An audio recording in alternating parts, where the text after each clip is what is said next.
Let me tell you what my deep research and basically vision is. I hope there's Bigfoot. I don't think there is. I'm not telling you nothing. The aliens won't let it happen. Happening now, breaking. Bernie Sanders is angry. Bears beats Battlestar Galactica. What are the tips? Give me some tips on how to work with Wes Anderson. Be ready to speak very fast and very clearly, because that's definitely one key thing. I will only tell the truth. I will only Until you and 6 kids you barely know in wet bathing suits have surrounded 9 chimpanzees outside of a Wendy's. You probably really don't know yourself, okay? Yep. And we back. Hello and welcome. You're listening to your new favorite podcast and the best in political, sports, and paranormal news coverage. I'm your host, Wes Anderson, and this is In the Shed. This is episode 87, so whether you're back for more or finding us for the first time this week, hey, thanks for tuning in. It is late Saturday night, April 26th, and I'm in a shed in the backyard of my home in Alabama.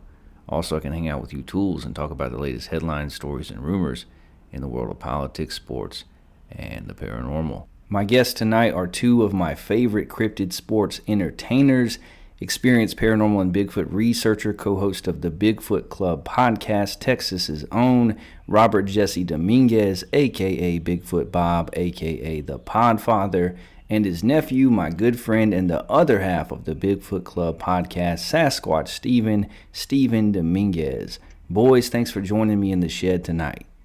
Thank you. Well, that was an intro. That was an intro. I try. We got a new moniker for Steven, so I had to throw it in there. I wonder where you got that from. This is what, let's see, season 7 of the Bigfoot Club podcast. And Steven, how many seasons have you been on now? Oh, man. 1? No. You been 1? No, I was trying to count. It's got to be more than 1. Part of 3. Yeah. Part of 3, 4, 5, 6. Okay. And then 7. Yeah. So 4? Yeah. You've been on for 3 or 4 seasons now, and you just got your own moniker. How does it feel? Oh, for me? Yes. It feels great. I mean, I didn't ask for a moniker, but hey, if it flows on the tongue, then yeah, sure. I'll ride with it. I would just say this: he's not happy with it because I would do the intro and I would do it flawlessly, without thinking. And then whenever I put these monikers on, I was messing up a couple times and we had to restart. And he would. No, I told you. I said that's you ran it by me. I go, you're gonna mess up. And he's like, it's okay. I'll just read. I go, that's not the point, Robert. Like, you would do it flawlessly. You would do it in your sleep. Yeah. And now you're adding these words. It's gonna mess up the flow. Yeah. Well, you know, the first episode he didn't mess up. I was like, oh, not bad. But after that, he was messing up everyone. Yeah. Well, I listened to the first episode of season 7. And I laughed out loud when he said Sasquatch Steven, because Steven, you're kind of the straight man of the show. You're the non-believer when it comes to Bigfoot, at least skeptical. And so all of a sudden you have a new moniker, Sasquatch Steven. So I think I had a little spit take there. Yeah, that's true. But it I don't know why we never thought of that. I don't know who came up with that. I did. You did? Yeah. I thought it was somebody else. Or someone planted the idea of saying, well, does he have a nickname? I think it was me. Yeah. It was definitely. So you're the one. Well, we're in season 7 of your show. Of course, I've been on y'all's show. Bob, you've been on mine before. I'm glad to have Steven on this time as well.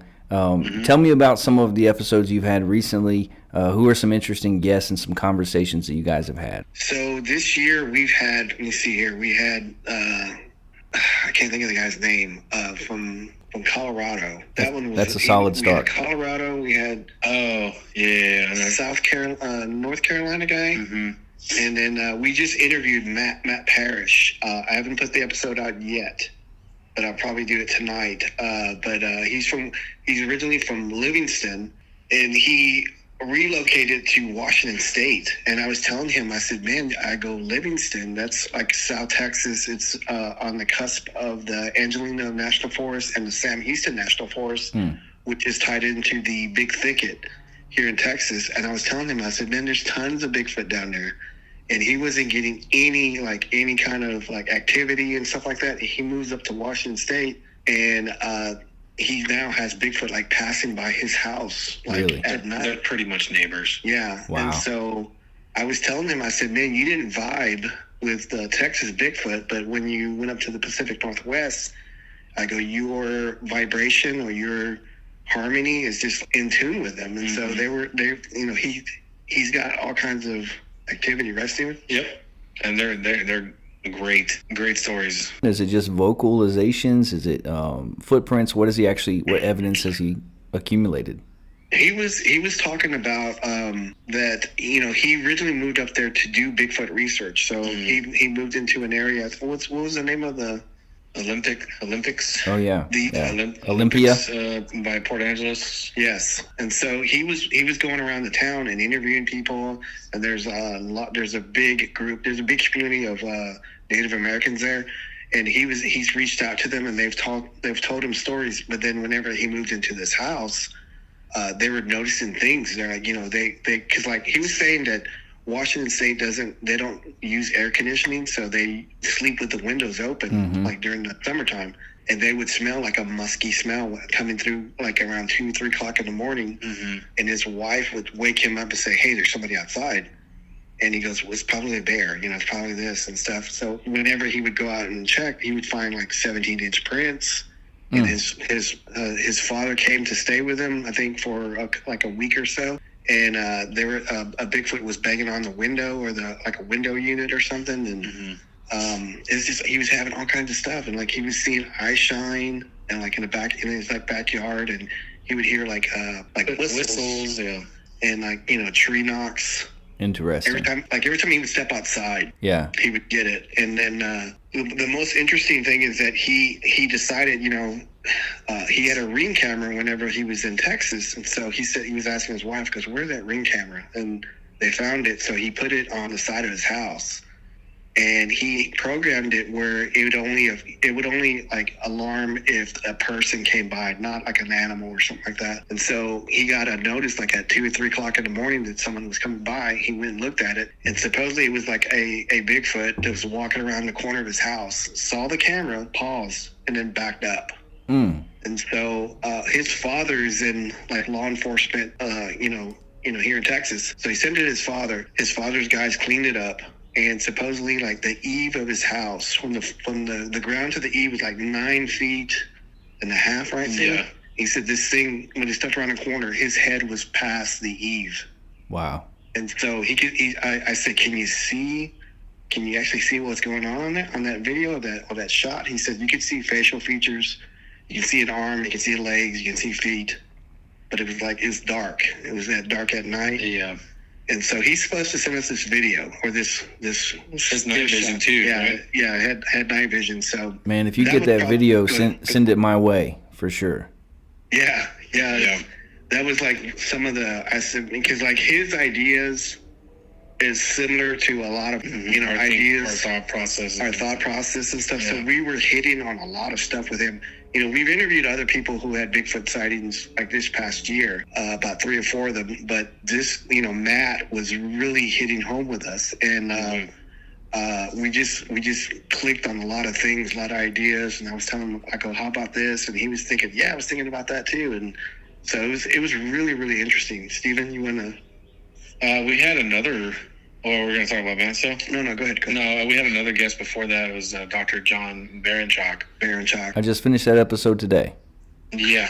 His ideas are very... I was respecting a lot of it because he wanted to do it as a... I'm trying to think of the word. Analytical. Yeah. Ways of research. Because he said it's boring and old. People just, get a picture, get a video.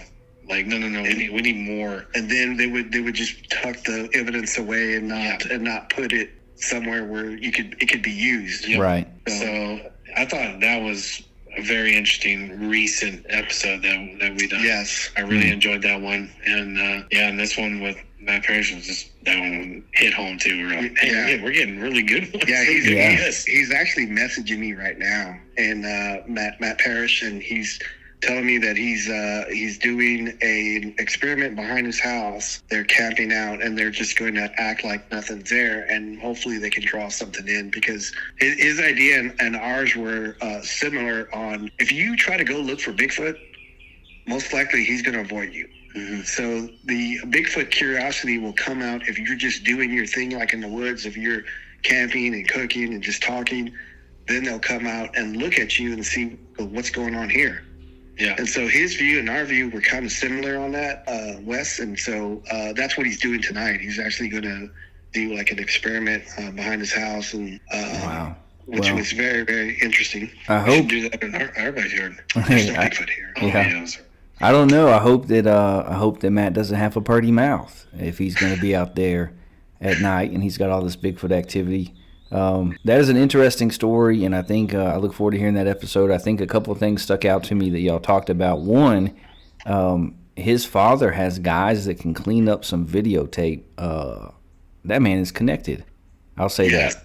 Yeah, he was what did he say? He was a correction officer when he was in Texas. And, he just said law enforcement after that. I didn't Gotcha. try on what he actually did, but he was a correctional officer, and he had this interesting take on.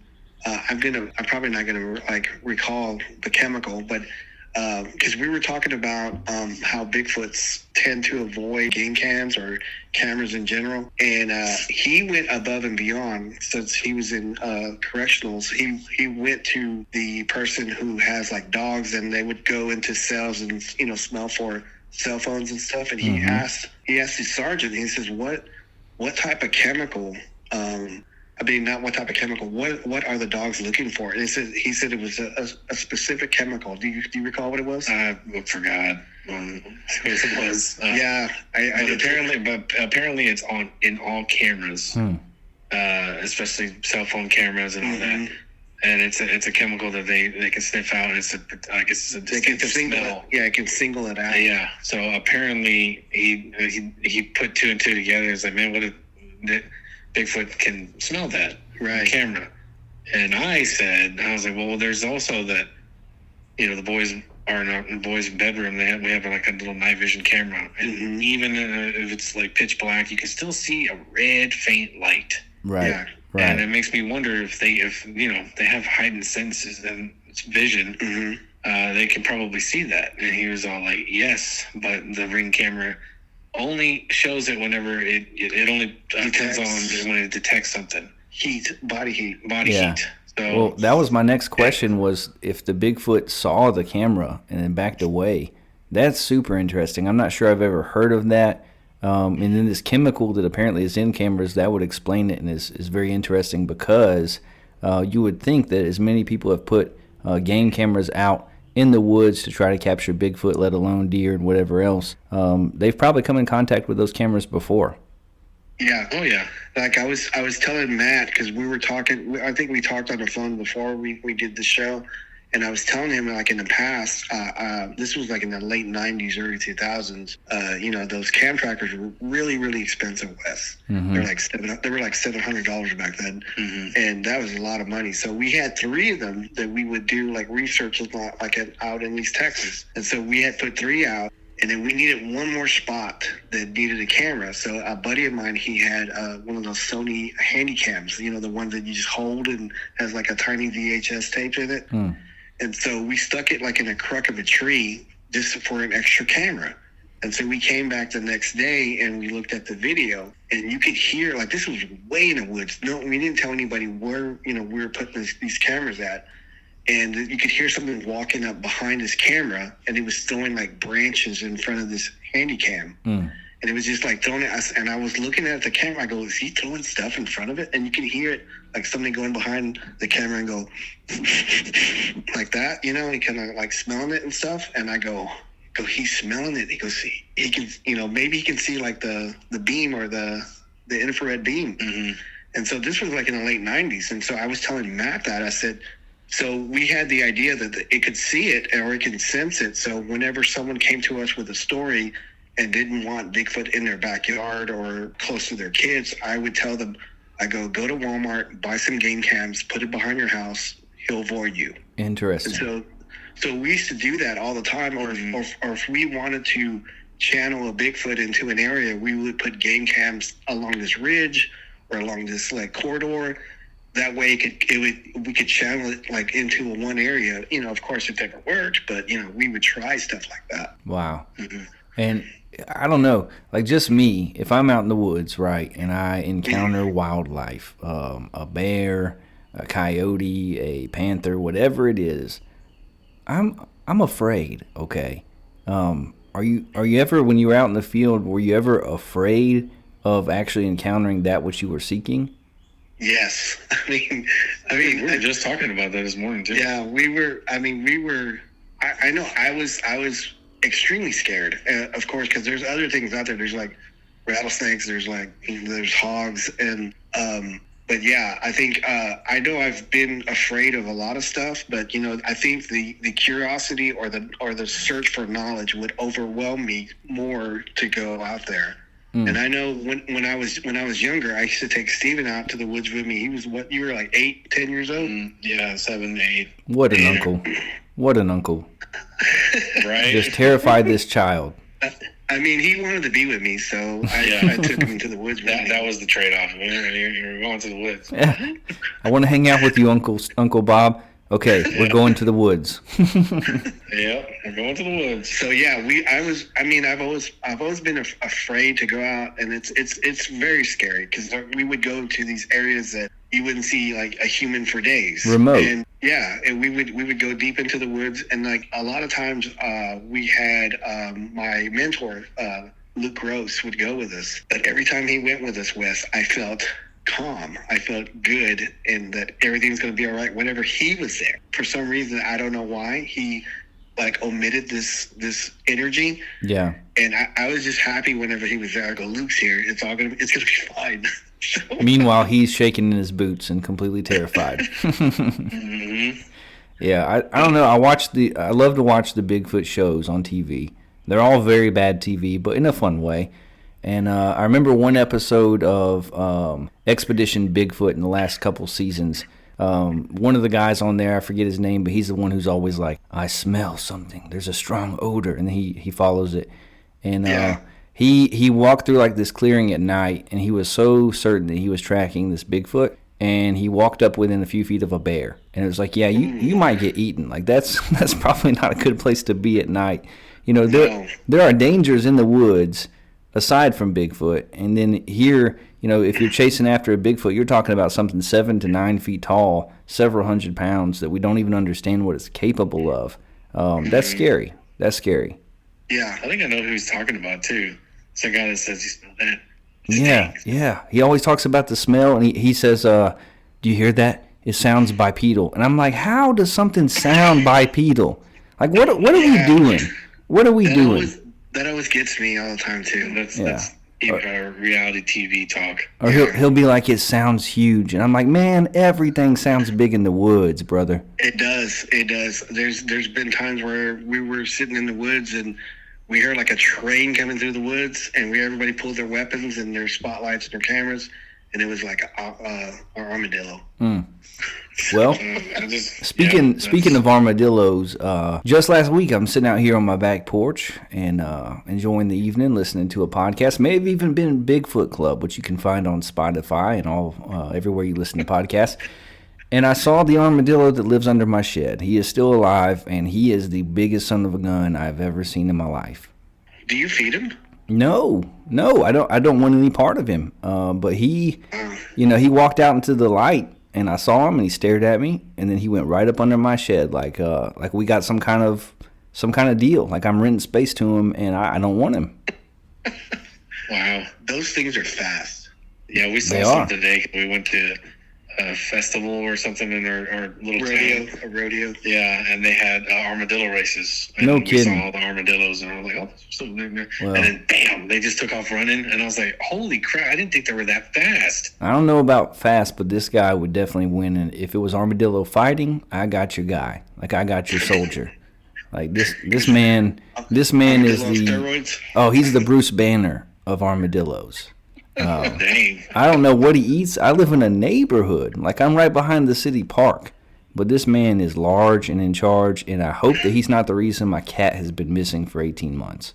Oh, Lord. R.I.P. to Bernie, my black cat. Well, they eat worms. Yeah. Worms? They eat worms? Yeah, they eat grubs, worms, Okay. beetles. I've heard that if they're cornered, they're vicious, but I don't really know much about them. Yeah. But that is, I hope that's not the reason. Oh, man. Christ. No, Bernie Theophilus was a wonderful cat, and had him for a long time. He was completely feral. He lived in the woods behind our house 3 moves ago, and he was starving, came up out the woods. He wouldn't come within 50 feet of a person. I'm more of a dog person than a cat person, but I didn't want him to starve, so I put some food out.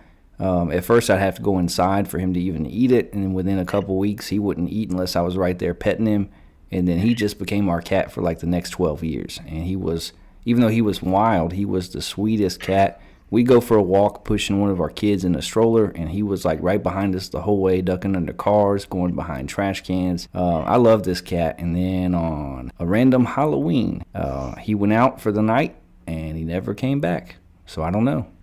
Maybe he found someone who was giving him more food. That's what I hope. I really do. I hope he's out there living his best life. But, well, that the guy that you interviewed, Matt, the other thing that I thought about that story is with the windows open, and I worked a summer out in Colorado. It's kind of the same thing. They don't have AC units. They don't need to because they don't have humidity up there. And you can definitely, that makes sense. It tracks that he could smell something. But when his wife woke up smelling something musty, maybe it was just him. Yeah, it's a possibility. Yeah, it's Like, possible. did he shower? Did he have on deodorant?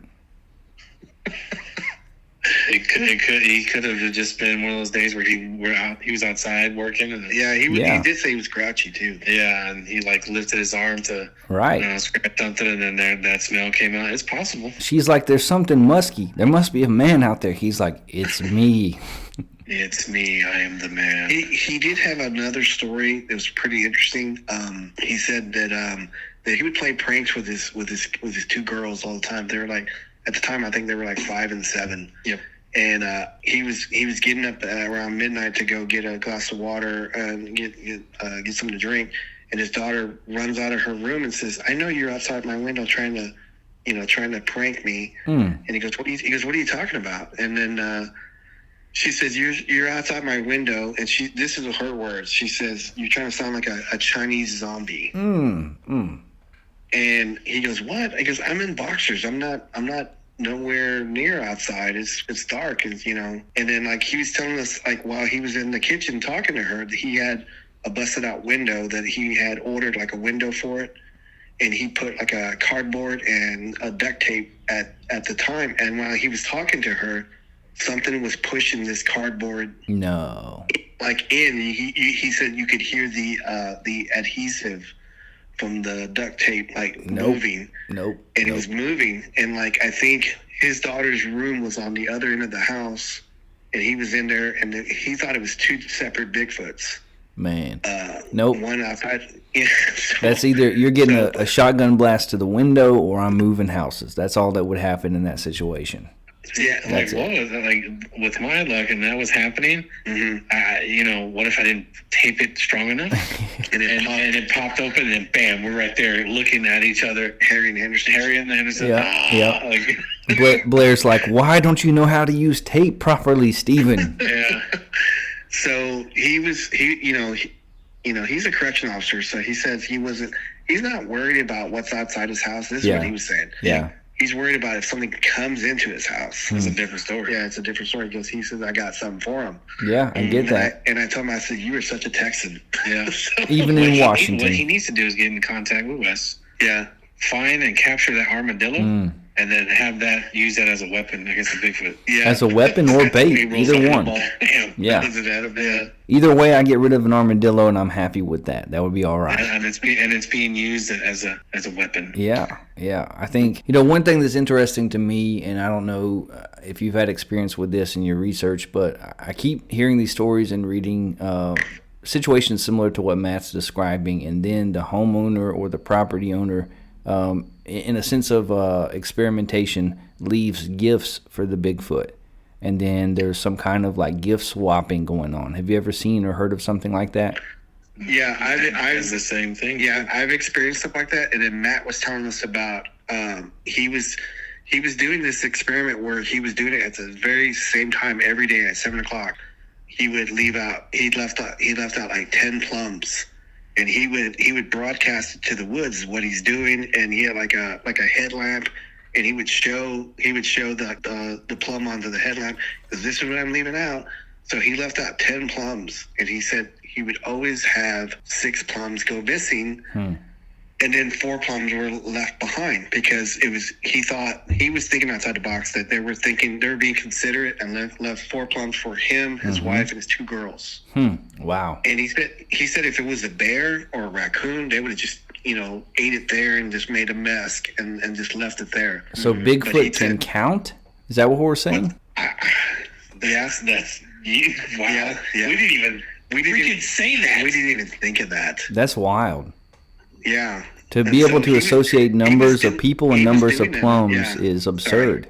That's absurd. Yeah. Wow. And so, during my research, I used to do this when I was in East Texas. I wouldn't tell anybody I was doing this, Wes. I would go out wherever we were out in the woods. I would walk like an extra 300, 200 yards, and whatever that was in the area, like persimmons, Mexican plums, whatever, I would put it in crooks of trees, and then I would walk away. I'd come back the next day. It would be like a shiny rock or a dead bird or some herbs left in there. And I would look at that, go, I can't believe that. I can't believe that they actually left something. I don't know if they were watching me. They were watching me do it, and then they just came by and just like left me something. But not the best gift giver. A dead bird, some herbs, like, hey, leave me some money to pay my light bill. Leave me an Xbox. Something I can use. A comic book even. Dead birds and herbs. Not even the type of herbs that you can make use of, I'm sure. A Philly cheese sandwich. Yeah, a Philly cheese sandwich in the crook of a tree. Come on, Bigfoot. That means I have to go in town and actually order in person. Yeah. Hey, you're or he could Uber it. Yeah, DoorDash. DoorDash. All Bigfoots have freaking cell phones. Yeah, because they avoid them, remember? Yeah, well, they can smell them. We're going full circle here on In the Shed. They can smell the cell phones and would never use DoorDash, apparently. Yeah. In the Shed with Wes Anderson is brought to you by Armchair Anchor, your source for truly independent journalism. Armchair Anchor provides a weekly newsletter, articles, essays, interviews, movie, album, and book reviews, poetry, and more, covering topics such as world news, politics, sports, faith, family, business, and the unexplained. Visit intheshedwithwes.substack.com, where you can subscribe for just $5 a month for exclusive content. That's the price of a single Starbucks latte. Again, that's intheshedwithwes.substack.com. Armchair Anchor, authentic community, honest viewpoints, constant curiosity. Yeah. Wes, I wanted to ask you a question. Yes, sir.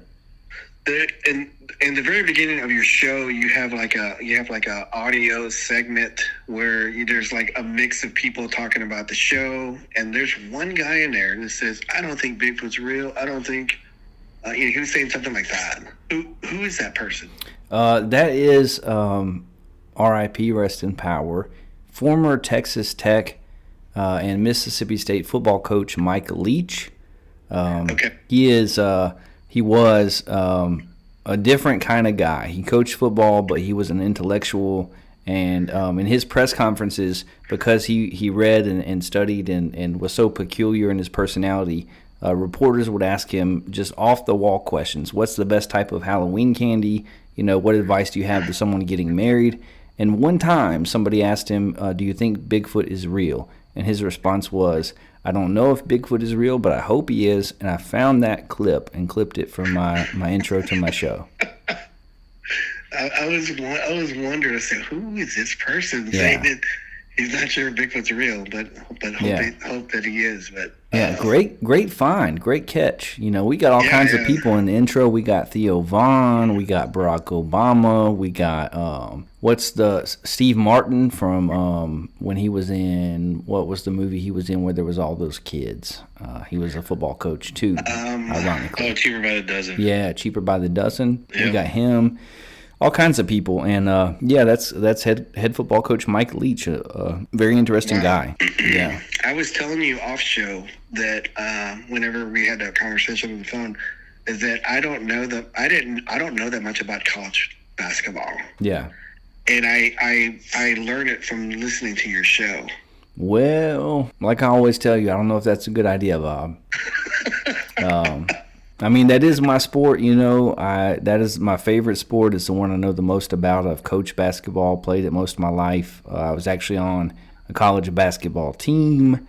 My freshman year, I quit. I had a knee injury and it took up too much of my time. I was not on scholarship. But that's the sport I know the best and I love the most. So, you know, you might be in good hands, at least with basketball, if you listen to the show. I did pick the winner of the NCAA tournament correctly. I picked Florida. You did, even though you wanted Auburn to win. So badly. Yeah. And you know what? They made the Final Four. You know, War Eagle, they had a phenomenal season. Only 2 times in school history have they made the Final Four. I believe that's the best Auburn basketball team ever. And we were so close to making the championship. I think actually you called me. Didn't you call me during the Final Four game, like at halftime? I did. Yeah. I did. No, I was on pins and needles. I love Bob with all my heart. This dude is my pod father. He's amazing, a good friend. But I did not believe winning by 8 points at halftime that we were going to win that game because Auburn fans always look at the glass as half empty. And I'm like, we're going to find a way to screw it up. And we did. Well, do you think they have a good chance of going back next year? Well, you know, I think they have one of the best coaches in the country in Bruce Pearl. I trust him implicitly. They lost like 9 guys out of 12 or 13 on the roster, and they had to take a whole bunch of transfers. You know, that's the thing in college sports now is you basically pay for your players to transfer from other schools, which I don't love, but it just is what it is. I think they'll be good. I think they'll be a very good team. I don't know that they'll be a Final Four team again. Okay. Yeah. Well, I'll be listening to your college preview. I appreciate that. Basketball. So. I appreciate that. Steven, do you watch college basketball or football? I do not. I need to because I don't know. I feel like the NFL and NBA is a little soft. Yeah. I'm sorry that Dallas traded Luka. Fire Nico. Yeah. It's depressing. Seriously. It's depressing. I don't know what he was thinking. He traded for a guy who is one of the most injury-prone players in the world, in Anthony Davis. His nickname is Street Clothes because he's never in uniform.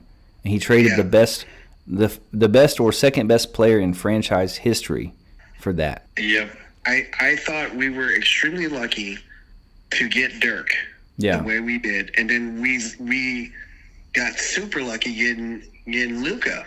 Right. Like almost back to back. He was like 17, 18? Yeah. Oh my gosh. Man. And now he's in Los Angeles of all places. He left Dallas for Los Angeles. I hate that. Hey, but Kobe wanted Luka. Yeah, that's he true. He did say that before he passed away. Yeah. That he would have loved Luka to be in the Lakers uniform.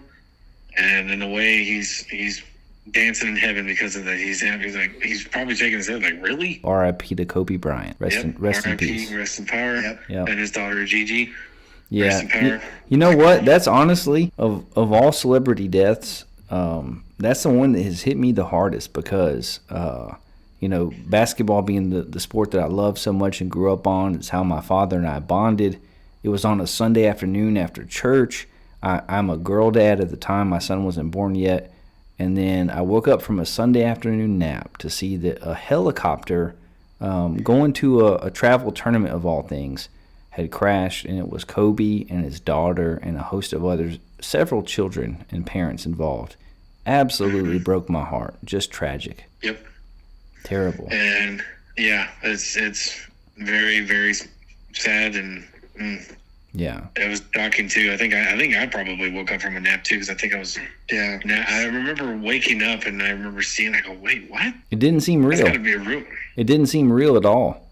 No, it didn't, because I thought it was, the internet today, they always do the freaking, they always lie. Mm-hmm. There's always that one page that gets spread a lie and like, so-and-so passed away. And I can't tell you how many times I've seen that with like Arnold. Yeah, that's aggravating. It's very aggravating. Oh, Don't do that, man. It gets me every ends up time. not being true. And I'm like, I'm hoping that this is not true, but. It gets me all the time where I think someone passed away. Turns out they did not. The one time that it was true, I make predictions on the first episode of my show for the year. One time, I still feel bad about this, guys.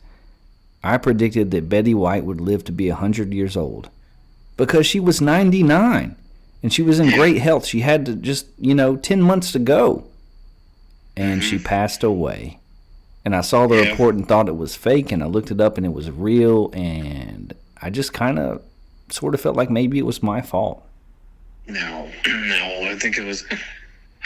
It was meant to be. Yeah, it was borrowed time. Like it is. 99. Yeah, 99. Yeah. And a half. I think she was like a couple months away from making it, and of course, because I predicted it, she did not. I am so sorry, Betty. What is Betty short for? That's abbreviated. Betty? Beatrice? Beatrice? Could be. Patricia? I don't know. Patricia.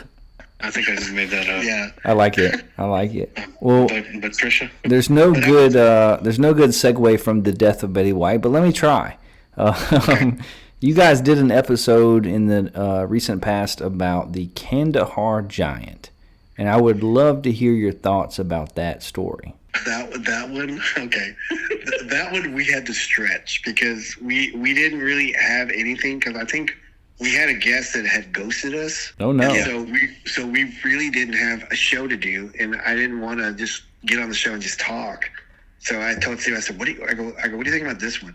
And you started looking stuff up, right? You started looking stuff up, and it was like very little information on it. Mm-hmm. It was just like one of those urban legends, and so we were just trying to stretch it as much as we could, and it was like it was one of those things that we had to milk every sentence, I think, or something. Yeah, because I think I was reading off of one of those urban legend websites. Yeah. I hope I credited it. I think I did. Yeah, because you probably did not. What we thought it was that story got out. But if it was really like special forces, then then it was going to be a lot of secrecy on it, and you weren't going to get a lot of like info on it at all anyway. And because it sounded like a a special forces group that ran into this, right? But there's so much lore in that Persian, because that area was, I think, controlled by the Persians before. Yeah, ancient Persia.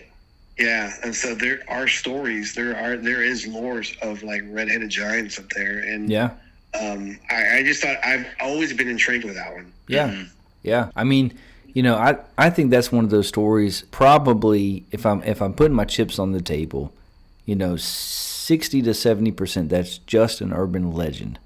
However, there is so much lore, like you're saying, from that region. I mean, even if you look in the Bible, take the story of David and Goliath, for example.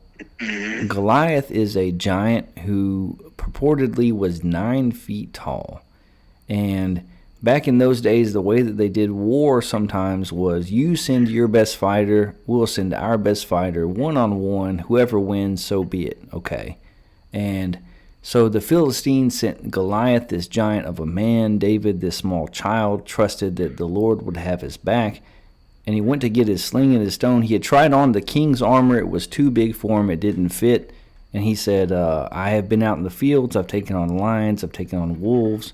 I'm good. The Lord is on my side. And he had his sling, and he went down to the creek bed, and he picked 4 or 5 stones, not just one. And you may think like, well, maybe he thought he would miss, maybe he needed ammunition. No, if you read Scripture, it was because Goliath had brothers. He had a few brothers, and I think David's mindset was, I may have to take on this giant and then the ones after. And that's in the same region, the same area of the world as the Kandahar Giant. And I find that to be interesting. Yeah, it's one of those. It's one of those ones that I always wanted to talk about, but like I said, it was not a lot of information on it. Yeah, it was dropped on like. Why don't we just talk about this? Oh, okay, all right. Well, I'll read it and then we'll just stop at each one after each, like, I guess, credit of report or whatever, and talk about it and see what we can. Yeah. It was one of those. It was one of those things where we were like, okay, well, let's just run with it. One of the ones we haven't done yet, and I'll say this, Wes, I want to preview it, is a Nazi bell. Because we want to do a show on that, but we just haven't had a chance to do it yet. The Nazi bell was supposedly a scientific experiment that the project that the Nazis were working on during World War II. It was supposed to be like anti-gravity. Supposedly that's the story. Like the story was this whenever the Allies took over Poland, the secret, not the Secret Service, but the spy division of the Poland division they were interviewing this guy, and he was trying to give up. He was trying to stay alive, so he was trying to give up any kind of story, and he was talking about the Nazi bell, which I think I can't think of the German word for it. It was I can't think of it right now, but it was supposedly an anti-gravity type of device, and it killed, like he was saying, it killed like a couple scientists that stood like 50 feet of it. Wow. And it was glowing purple or blue. And there was some Nazi concentration Polish people that had witnessed it flying in the air. And so the other theory is that whenever the Allies got close, that it was a time machine.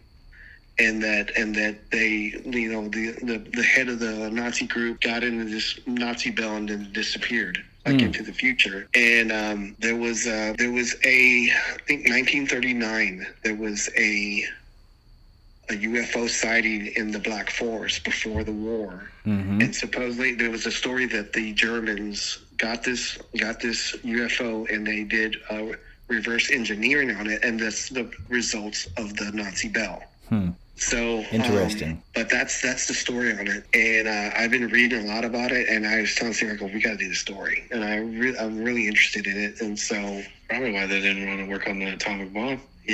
Because they were trying to do that, and Oppenheimer had the upper hand. There was also a report, I think in Kentucky, and I think the late 60s, of a UFO that landed there, and it was shaped like a bell. And they were thinking that was a Nazi bell from like the 40s, the past, and then it landed there, like in Kentucky. And there was like other story, West, where they moved it before the Allies got there, and it's now in Argentina. Which is interesting. Argentina is the area that many have speculated, there's been books written, that Hitler did not die in the bunker but escaped and went to Argentina. And there is actually a group of German people, like a population of German people that have been there since the war, that were Nazis that fled Germany toward the end of the war and set up shop in Argentina. And many have thought that Hitler was one of those people and lived out his life in Argentina. So that's very interesting. Yeah. So it's one of those stories that I can't think of the author's name, but he wrote a book on it, and that he supposedly went to the Polish Secret Service, and they showed him all these documents of the Nazi bell, but he wasn't allowed to take pictures. Right. He wasn't allowed to make copies, but he was only allowed to look at them.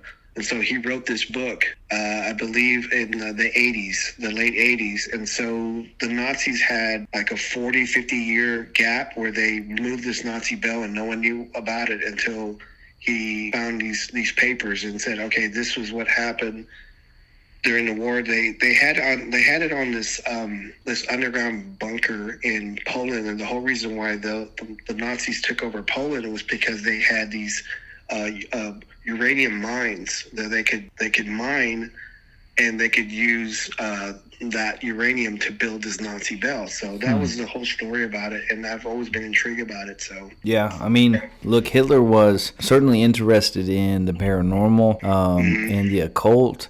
He and his people were researching all kinds of things that are labeled taboo. You remember that show that was on TV? Unfortunately, it got canceled. Didn't find a new home.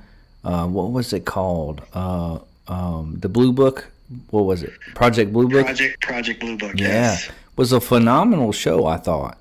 It's great. It's great. I loved it. I need to watch that one. You were telling me about that. Yeah, but one of the last episodes was something to do with a UFO arriving, and inside the UFO, what was spotted was these little small creatures that looked like aliens and extraterrestrials, and the suspicion was that actually what they were was children who had been experimented on by the Nazis, because the Nazis were running, and this is historically factual, they were running all kinds of just morbid experiments on human beings and doing things that are unfathomable to us at this time. And I was so struck by the episode, it really bothered me. And I kind of thought, man, like as much as they were doing, all this research into time travel, I mean, here we are in 2025, and the U.S. government is pretty much admitted that UFOs are real. We just don't know what they are. Are they foreign drones? Are they our own intelligence, military capabilities by our government that we're hiding? They come up out of the water. It's got to be either extraterrestrial military advancement and technology, or time travel, or some type of society that already exists that we're unaware of. Yes, that's always intrigued me too, and I really like to talk about more of that stuff, but it's hard to find guests that are willing to come on a Bigfoot show to talk about that stuff. So I'm still trying. So keep trying. Keep trying, Bob. And I was wondering if you could put out a good word you actually interviewed a guy. What was his name? Greenspan? Oh, Alan. Yes. Yeah. On Facebook, I call him Al. We're tight like that. I wished him a happy birthday. He shares a birthday with my mother, ironically. Nice. Yeah. Yeah, I will absolutely. I will get him on your show in 2025. Book it. That is one of my goals this year. Thank you very much, because he I think in his book he talks about Ingrid Cole, and Ingrid Cole is one of the characters that I'm very intrigued about, and we don't know if he's extraterrestrial, he's a time traveler, he's like from another dimension, but that story has always intrigued me as well. For sure. Yeah. A good movie. Mm-hmm. I have not read the book, but it's a solid movie. Yes. That terrified me, that scene, when I was a kid. Yeah? I was like, is he in the room? Or how does he know? How does he know? Was it the phone call? The phone call, yeah. Yeah. The phone call. Where he's like, creepy. My name is in the cold. Yeah, creepy. Speaking of creepy, have you guys seen any good horror movies lately? No, I'm gonna be flat out honest. The last good horror movie that I saw that I enjoyed the heck out of was Insidious 2. Yeah. Yeah, I still haven't seen that one. You need to watch that one. It was good. All for full circle on the first one. Yep. I'm trying to think the last one I saw. It may not count, but the Predator one, that was good. That was good. The Predator one. Yeah. Yeah. That's it. Because I saw the preview for like Badlands. That one looks really, really good. Mm-hmm. Yes. Yeah. One movie that's out right now that I want to see is Jordan Peele's. Yes, Sinners. You already know, Steven. I haven't seen it yet, but I will. I'm only gonna watch it for Haley Steinfeld. That's pretty much it. I love Michael B. Jordan too. He's a he's great. Actor. Yeah, he's great. Yeah, so it looks dark, and it looks like that type of vampire movie that I would appreciate. Yeah. Twilight. So yeah. Yeah, I'll be honest with you, Wes. I haven't had really a lot to look at. I mean, I do the podcast. I'm writing for my older brother on comic books, and then I picked up a writing tablet. So I'm trying to get back into drawing. And so I got a full plate, and then we have the boys' activities too. So so we're I got a full plate of stuff. So in addition to all the Bigfoot coverage, you actually had somebody on your show who was talking about a missing person, and it was in her family. Tell us about the episode and how that came to be, and what has been discovered. Well, that one was, at the time I was working for another company, and one of the ladies that was on my team by the name of April, she was telling me about her niece that went missing in 2011, and that she was approached by producers and other podcasters and other national media groups and stuff. And she was telling me this whole story, and it's in the Mineral Wells is supposedly a super haunted town here in Texas. So really? It's west from the DFW area. Okay. And my father, when he was a teenager, worked at this hotel that is haunted, Baker Hotel, and he worked there as a baker at the Baker Hotel. Ooh. And so April, my ex-coworker, she was telling me the story about her niece, and it was just heartbreaking. It was just heartbreaking to me. And I said, "Do you want to come on the show? Do you want to talk about it? And then we could put the word out." Yeah. Because they still hadn't found the person that's involved. Yeah. And to me, I thought, when she told me the story, I thought it was a cover up from that PD group there. Yeah. Yeah. And so I gave her some pointers, because she was telling me what she was coming across, and I said, you can do Freedom of Information Act, and you can request any files that they have on your niece. Right. And she didn't know that, and then I told her, I said, there's ways you can research on a person's property, the plot name. You go to the tax assessor. You can get whatever info that you have on that address, that plot of land, and they can give you deeds on who's on the property.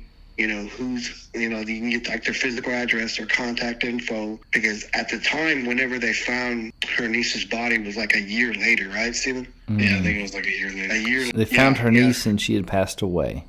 Yeah, Wow. they had found her bones on this property. Wow. that they weren't allowed to go on. And that bothered me so much. Once she told me that story, I go, that would be the first place I'd look. Yep. Yeah. First place I would look, and they found her body there. Yep. And so we had some theories, and she didn't want to say them, and I know I kind of said it for her. I was kind of saying, well, I think it's because what was it? It was that's where I'm, because I'm getting angry now. That's whenever they found her car, right? They didn't find her. They didn't find her first. They found her car. The keys were thrown. They were thrown into the field, right? And that next property that was there was the property they found her body, right? I believe so. Yeah, that pissed me off, and that they were like, well, the PD was very careless. They unprofessional the way they ran things. Yeah. Not what you're supposed to do as a police officer, in my opinion, right? Yeah. And as the public's opinion as well.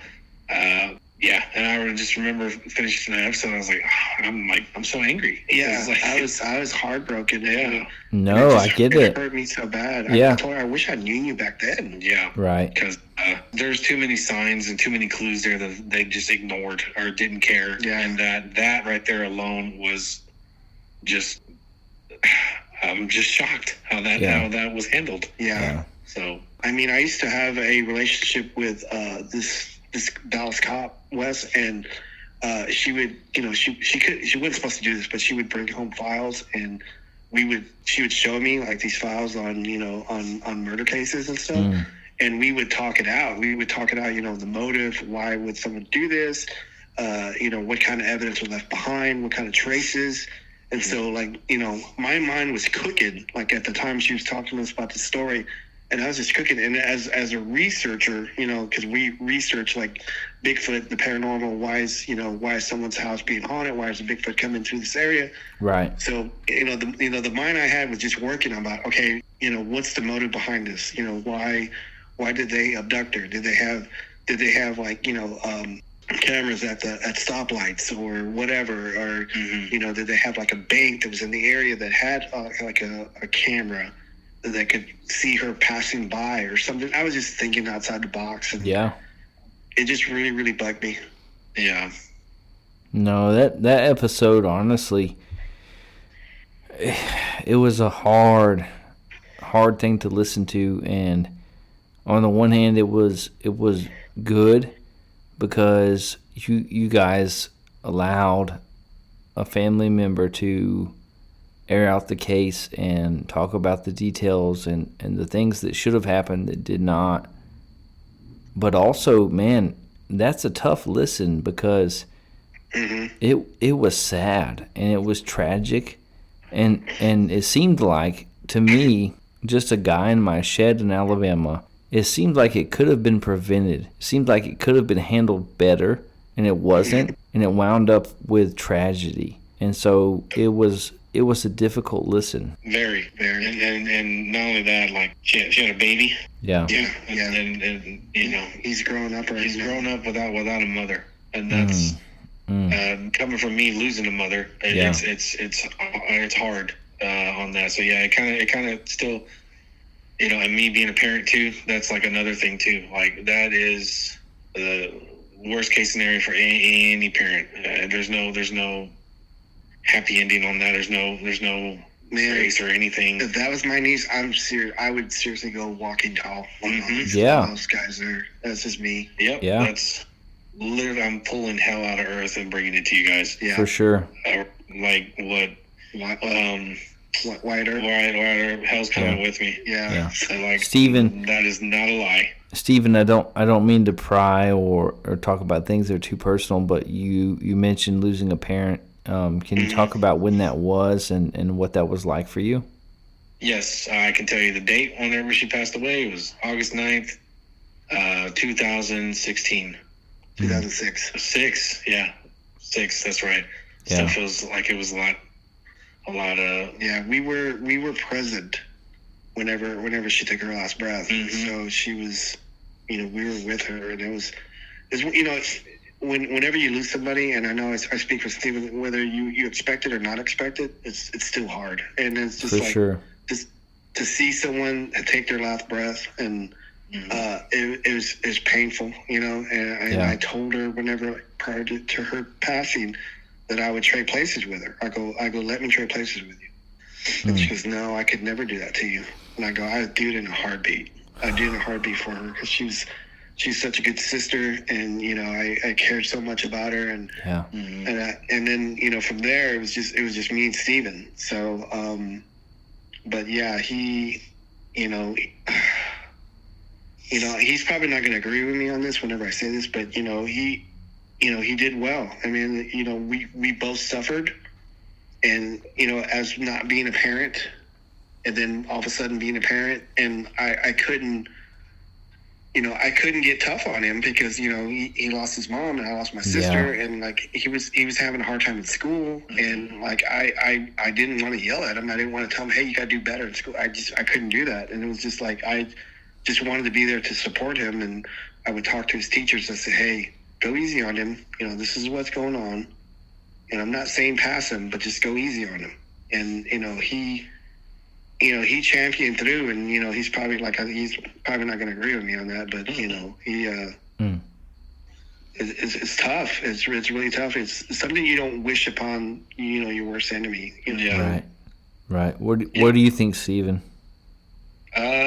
Yeah, I mean, I look back at it now. I definitely championed through it, I guess. I wouldn't use that word, but I picked myself up and I still kept going to school. I'm not gonna lie, I skipped school a couple times. Yeah, hang out with friends. Sure. And it's one of those things where I think every teenager goes through that. They're like, they'll no matter how. Your friends felt guilty about that, right? 10 years later. And I had a best friend who was just like, we skipped school together, and like I think years passed by. We already graduated. You graduated. Yeah, we already graduated. And he came to me. He's like, man, like I don't know about you, man, but I've been feeling pretty guilty of lying to Robert about when we skipped school that one time. I go, Javon, what? Like that's his name, Javon. And he was like, yeah, I'm going to tell Robert. I go, okay, yeah. And he was like asking me for permission because I'm going to get in trouble too. I go, I'm not going to get in trouble. I already graduated. I got a job. I'm fine. We're okay. If Robert gets mad at me, then that's a different story. I don't know. We'll talk about it. But he finally tells Robert, and Robert's like not even fazed by it. He's like, run. Like, everything's all right. You already graduated. I said to him, I go, did y'all pass? He goes, yeah. Okay. I don't care. Yeah. Yeah. Right. So, right. But yeah, no, like I championed through it, as best as I could. I know some of my teachers knew already too. Yeah. And I know that they were, but yeah, there was like a couple that didn't pass me, and they were playing it fair because I guess like I wasn't putting in the effort, and I'm not gonna lie, I had to go to summer school. How could you? How could you put in the effort? Yeah, it's hard because it's just hard to focus focus on school when you're going through like a massive change like that. Because not only that, like I ended up being separated from my stepfather and my brother and sister, my half brother and sister, because my stepfather he could not handle losing my mom. Yeah, and everywhere around he saw her. And he couldn't accept it. So rather than, like most people, they don't want to face it head on. He ran away. Yeah. So he moved back to his hometown of Eagle Pass, and he took my brother and sister. I begged him to stay. Yeah, there was a lot of heated arguments on that, and we were upset about it. But we were separated, and we went our ways, and we still kept in touch, obviously, but there was just a lot of missed time together as a family to heal, right? And we didn't get that option.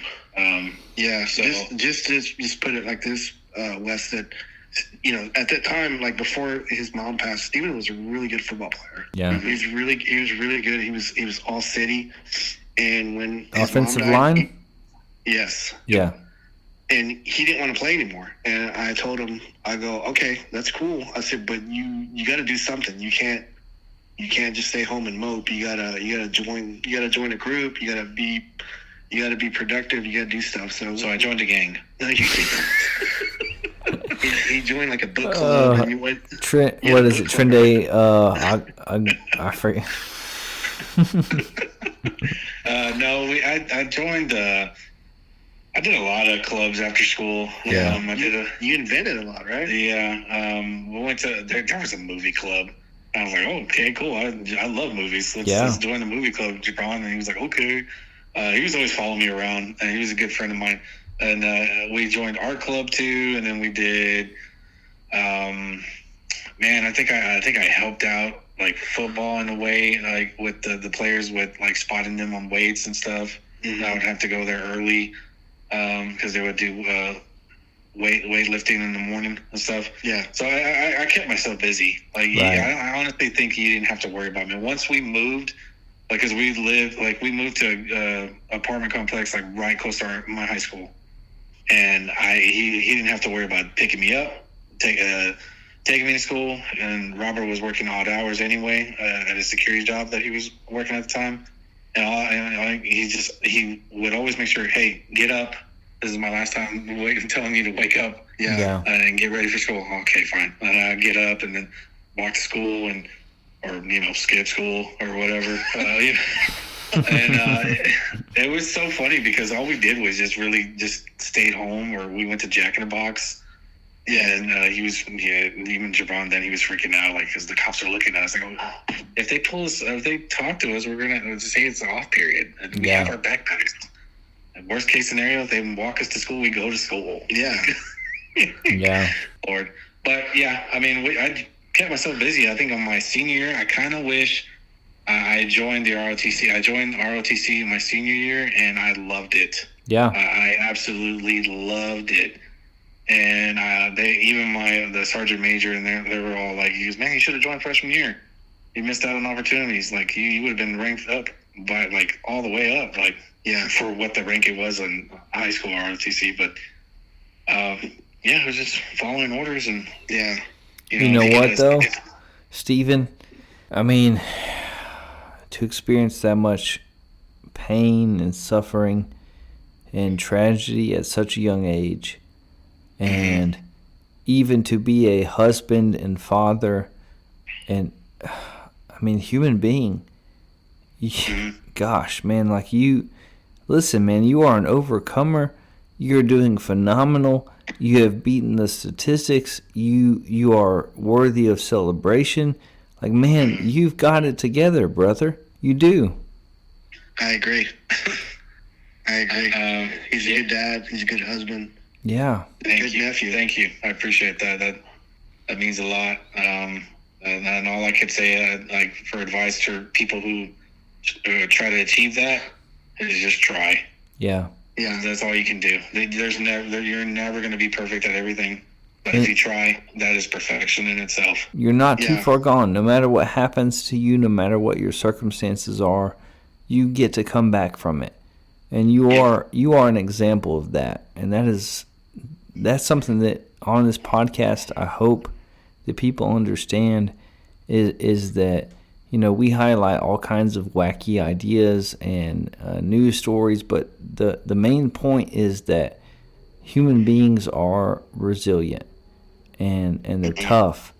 And if you put your faith where it should be, and if you strive and if you work, you can accomplish whatever you set out to accomplish. And you're there, brother. You're there. I appreciate it. Yeah, I totally agree. I know, and I don't.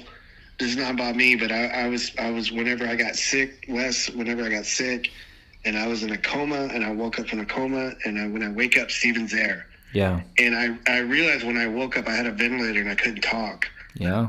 But my main concern was that, I go, crap, I just put Steven through this. Whatever it is, I just put Steven through this. And I saw him, and I was trying to apologize to him. Yeah. Like, wow. You know, yeah. Do you recall that? I do recall that, and I remember, I think I told you, shut up. Stop trying to talk. Freaked you out. Yeah. He had a ventilator, and he was still trying to talk. I was like, stop. Like, I can understand your eyes, your facial expression that you're sorry. I get it. Well, like, focus right now and focus on tomorrow. And look, that's the next part of this is you know, Stephen, you have experienced unbelievable trauma, and you have to know that you have overcome it, and you're in a good place, and the Lord has worked through your life, and you are a testimony to faithfulness, and that is awesome. And also, so is your uncle, because when Bob and I became friends, I know we talked about this in the last time you were on this show, but you know, I was just searching for Bigfoot podcast, which is a weird thing to search for. I get it, but I wanted to listen to a Bigfoot podcast, and I kept getting turned off by the accent that people had, the information they contained in their stories, whatever it was. And finally, I found one I liked, which was Bigfoot Club podcast. And I had just started podcasting. I decided that I would reach out to the host of the show, which is you, Bob, and I sent you a message on Twitter. And right away, he's like, yes, I'll be on your show tomorrow. Like, dude, I'm not even set up to have a guest. Like, I don't know what I'm doing. I'm not good at this. And Bob and I had like an hour and a half long phone call where he was so kind and so patient and walked me through all the steps of podcasting and what it takes and how you become good at this craft. That's why I call him my podfather. And I did not even know that in addition to everything that Stephen had been through, that Bob, you had just not even almost died. You did die, and you came back. Yeah. And I was telling you, like, also on our show, whenever you came on and you did our show, that, you know, that you kind of saved me, man, because like I was not in a good place. I wasn't sure if I wanted to do podcast again, you know, and like my older brother I was living with my older brother, and he was trying to get me set up to do a podcast again. And I told him, I don't want to do it. I just want to, you know, try to walk. That's all I was. Well, that's all I was focused on. And then you reached out to me, asked me to be on your show, and like I go, okay. So I did your show, and then like I was reinvigorated. to do a podcast again. I said, man, I felt really good after I did that show with Wes. And I go, man, like I said, I was in a really dark spot. And I didn't know if I wanted to do podcasting anymore. Yeah. And then talking on your show and communicating with you and then sharing ideas with you, I said, man, he put it back in me, and I'm good. I'm good now. That's wild. Because I don't think I was fully walking whenever I did that show. No, Yeah. you weren't. You were telling me about that too, that you're going to be on someone's podcast, and then you were all like, and I think you told me, because I don't even think I want to do our show anymore. And I was like, well, I go, let's just focus on you walking again. Let's, yeah. I wasn't trying to tell you like no, but I was just like, okay, you don't need to worry about that. Like, let's just walk. Let's just do walking. Let's do that. Yeah. So, and then after that, you were like, yeah, you were fine after that. Yeah. And that's crazy because I was not set up to have a guest. At that point, I did not even know what I was doing. Like I had so much self-doubt about even recording a podcast. I despise, even to this day, listening to my own voice recorded. And I just reached out to you hoping that maybe at some point you would get back to me. And it was like within an hour. And you were like, I will be on your show tomorrow. And then I had a phone call with you. My wife was like, what are you doing? You're calling this random man in Texas. You've never met him. And then I'm on the phone for you for like an hour and a half. And we're like friends from the jump. And I can't tell you, Bob, how much that meant to me. What it did for me as a human being and my development for this show. And I look back at that now, and I can only point to God, because it was a tremendous experience for me. And I didn't know what state you were in. And Stephen, I have no idea, going through all that you had been to see what state that Bob was in at the time. I don't even know what you were going through, but for me it was incredible. Yeah. Yeah, I think he put us in the path to talk, and I think, you say I helped develop, you as a show, but you helped develop me as a spirit, and the will to go on and to try even harder, because I said, man, I was seriously doubting whether I could walk again, and I was like, man, I didn't want to put in the effort, and I go, all right, I guess I'll do this after Wes's show. Yeah. Gave you the spark again. But I went back, Wes, and I listened to a couple of your shows. I go, this guy's good. Yeah. That's incredible. Voice. I go, he's talking by himself. I don't even think I could do that. Yeah. Yeah, to me that's wild. You've got, I don't even know, the last time I was on your show you had over 50,000 downloads. We're somewhere around 20, close to 20 now. You're 5 times what we have ever been, and yet you come on our show. You have me on your show. I'm going to be on your show again soon, hopefully. You will, yes. Steven is my friend, which is wonderful. He likes my voice. I'm proud of that. Yep. But, you guys are a picture of human resilience, both in what Steven has overcome, what he's been through, what he's dealt with is not common. And yet he's a human being and a man and a husband and a father that is a picture of grace. And Steven, I'm proud of you and Bob for you to have been what you've experienced, what you've been through with Guillain-Barré syndrome and dying and coming back. Man, it's remarkable. And so you guys, to me, no matter what happens the rest of my life, you guys are friends. You're people that I respect and look up to, and I'm just appreciative of our friendship. Absolutely. I mean, I think fondly of you, and I love your show. Yeah, and I've said that multiple times. I go, you gotta listen to the show. It is good. And like, I even copy you sometimes, and I go. I could do that sometimes. I go, yeah, that's my laugh. You got it. So, because I know we've talked about your show on our show, and we've talked about your show and how how impactful it is to me from a news standpoint. And I know you say, well, Bob, I wouldn't do that, but Bob, don't do it. You talk about things that the regular media does not talk about, And I love that. Yep. And, you talk about, different stories and whatever's interesting. And you also talk about the paranormal, too. So that part excites me as well. So whatever's in the shed it's got a little bit of everything. And you've had some pretty incredible paranormal stories like yourself. So Yeah. And I've always thought that, man, that was some of the weirdest things that you've experienced. But I think at the time, and I'm just going out on a limb here, I think at the time, you were being tested spiritually, and then you passed it. So that's just the way I look at it. Yeah. I mean, I have no doubt that for whatever reason, I don't deserve it. I'm not worthy, but I'm a follower of Jesus, and His Spirit has been with me when I have not been faithful. God has been faithful, and I'm thankful for that. And I've experienced some weird stuff, and always my family has been on the beneficial side of things. We've always come out on the good, and that's only God, and I'm thankful.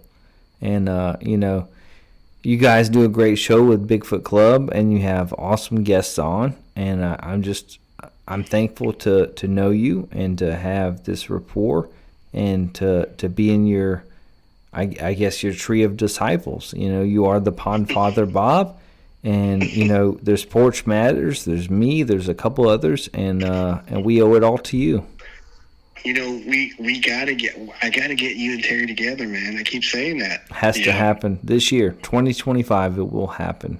It will. He is such a good dude. He is such a good dude, and I think spiritually, you both are on the same spectrum. Yeah. And to get you guys together would be a blessing for not just me, but everybody else that needs a spiritual guidance or just like to be entertained, from that aspect, because I love Terry. I mean, I haven't I got to call him. I would call him like once a week, and I would try to call you, because I know you're a busy dude. You're extremely busy, but whenever you do call me back, I'm sorry, Bob. Having great conversations. Yeah. I'm sorry. I don't answer half the time, but I will always call you back. You do that, and I really, really appreciate it, because I know you're a busy guy, and just for you just to call me back, that's a lot, and I appreciate it. Yeah. Well, listen, you are a good friend and a true mentor when it comes to podcasting. I'm so excited to have been on your and Steven's show and coming back again soon. So thankful to host you tonight on In the Shed with Wes Anderson. Let us know where our fans can find you. You can find us on all social media, In the Shed with Wes Anderson. Love it. Love it. So I'll just say that. Can I make it just one announcement? Yes. Okay, so my older brother does a comic book, and he got a TV deal with MGM Amazon. No way. Yes, and so his show is going to be released this year, and Steven and I are going to be the official podcast of El Gato Negro, but they're going to call it El Gato. Awesome. And so Steven and I are going to be the official podcast. So I'm making a brand new channel, and we're gonna discuss each episode, and hopefully we'll get some of the actors on and talk about the episodes. And where will it be shown? On Amazon Prime. Okay. Awesome. El Gato, which is Espanol for the cat. The cat. His character is called El Gato Negro. Yeah. The black cat, but the Amazon Prime version is the cat. Yeah. Very cool. Very cool. Well, guys, I've had the best time hanging out with you tonight. I'm so thankful for all that you mean to me and my audience. When it comes to hosting guests on this show, you will always be first and foremost. And we've had a conversation that has expanded across a multitude of topics, and I thank you for your time. Bigfoot Bob and Sasquatch Steven, thank you for joining me in the shed tonight. Yes! Not a problem. All right, goodbye and goodbye. Have a good night. That's all for this week. You don't have to go home, but you can't stay here. I can't either. It's back in the house and out of the shed for me. Thanks again for listening to episode 87. Make sure to subscribe, like, share, and review. It really does help. If you have any paranormal experiences, opinions about sports or politics that you'd like to share, you can email the show at intheshedwithwes@gmail.com. Again, that's intheshedwithwes@gmail.com. I might even read it on air. Look for us on Spotify, Apple Podcasts, iHeartRadio, Pandora, the Good Pods app, or wherever you listen to podcasts. And make sure to follow us on X at InTheShed4. And subscribe to our YouTube channel at In the Shed with Wes Anderson 6670. Tune in again next week when we'll hit the headlines, talk some sports, and dive into the mysterious story of Indrid Cold together. This has been In the Shed with Wes Anderson, the best news show in the land covering politics, sports, and the paranormal. Have an adventurous and fulfilling weekend. I'll catch you tools later. Peace out, Boy Scout. Meemaw, we made it! We sure did.